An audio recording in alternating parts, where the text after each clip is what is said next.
el Día del Farmacéutico Argentino, es decir, el 12 de octubre, se conmemora porque fue el día en que se fundó la Confederación Farmacéutica Argentina.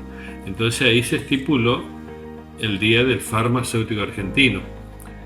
Porque también está otro día, está el 25 de septiembre, fue el Día Mundial del Farmacéutico. Y después, el 1 de diciembre, se conmemora el Día Panamericano de la Farmacia.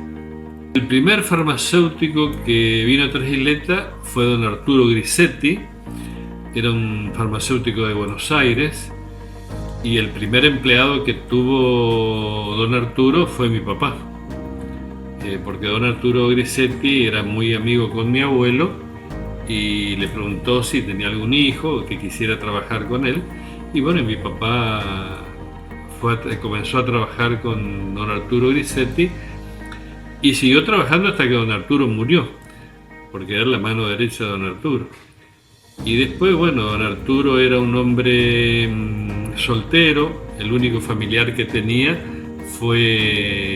era una hermana que tenía en Buenos Aires.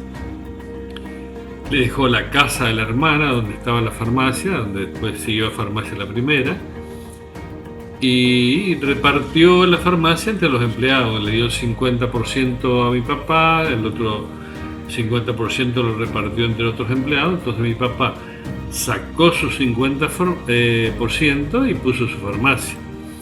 Ahora, como mi papá no era farmacéutico, regenteaba la farmacia la señora del doctor Fariel, hasta que yo me recibí. Una vez que yo me recibí, me hice cargo de la farmacia. Es decir, esta farmacia Florida, tiene 57 años, desde que mi papá la fundó, ¿no es cierto? Decidí estudiar farmacia después que yo terminé la secundaria y que mi papá ya tenía la farmacia, ¿no es cierto? Ahí fue que me incliné a estudiar farmacia, y estudié en Rosario, porque acá no había, ¿viste?